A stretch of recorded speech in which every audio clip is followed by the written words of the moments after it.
Khagenpham Youraba Dhanamanjuri University Asi Kanbiyu Haina Federal Student Organisation Kangleipak Fesok na Manipur Leingak amadi mari leinaba singi Pukning Chingsilakli hiram asigi matang da ngasi kakwad leiba mahirui loop asigi office pangthokiba paugi mifam amada mahirui loop asigi vice president namairakpam request na hai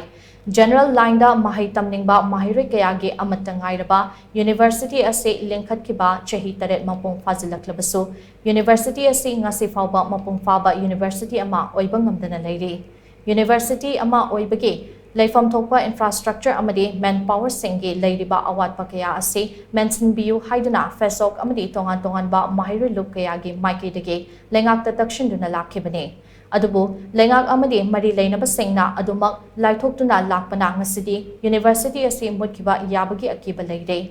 UGC Act 1956 ki Section 2F ki makhada University Asi recognized tawrabasu Act Asi makki Section 2B ki makhada approval phangdaba maramna University ama oina UGC ki maiketigi phangba yaba grant sing phangdaba Oja Singh na lauba yaba project kaya lauthaba yadaba amadi PhD tawriba mahiroi kaya ge stipend phangdabana chingba issue kaya ngasi mayoknari UGC ki guideline matung inna hairiba sing ase University linkhatpa chahi manga gi manungda loishingadaba issue ngaktani Marag asida kumja inglasingani subna kunhumdoi ge December tha phawbage manungda University asige awat pasing menkhatlu haina UGC ge makedegi ayi bachero so tharakhiba leikrabane adubo hairiba awat pasing ase leingak amadi mari leinaba singna menkhatpa ngamkhidabadagi chahi asige January 13 ta UGC na thopa defaulting university single list DM University ase yawrakle masi yamna laibak thiba amani Hauzik University Asi awatpa menkhatlu haina maikai kaya dagi takshilabasu menkhatpa ngamdana leide thabak lobagi process paikhatlabasu chayetnaba adumak leiba thabak haidokpada department masing suna haidoktaba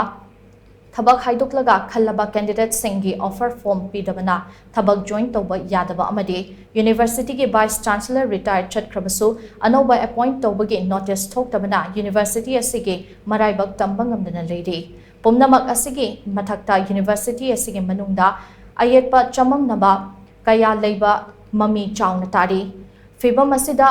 adumak leirabadi University asi soidana mutkragani maramasina ngasigi leingak amadi mari leinaba singna meeting changduna DM University Asi Kanbiyu Haina mahakna makataki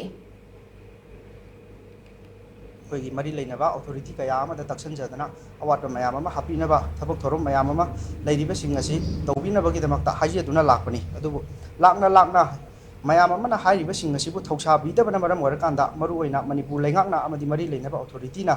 henjinna meeting changbi hogdabadagi ngasidi Dhanamanjuri University asi ekoi nahan chaliba chahi 2024 gi January ki tang tara tare ta thokpa notification amagi matung ina University asigi leifam thokpa ombas person sing leitabana maram oira kanda ekoi order asigi serial number 83 da Dhanamanjuri University ase koi defaulting university single list yaurokle masi yamna laibak thibani oirokliba phiba masigi matang da koi mahiroi sing oja sing amasi amasung mahiroi sing gi ahal laman singna Thoksabi taduna leiriba Manipur leingak ki mathang mogi mafamda makhoi gi mathakta hen pen da bagi thawong sing nong gi hengalakli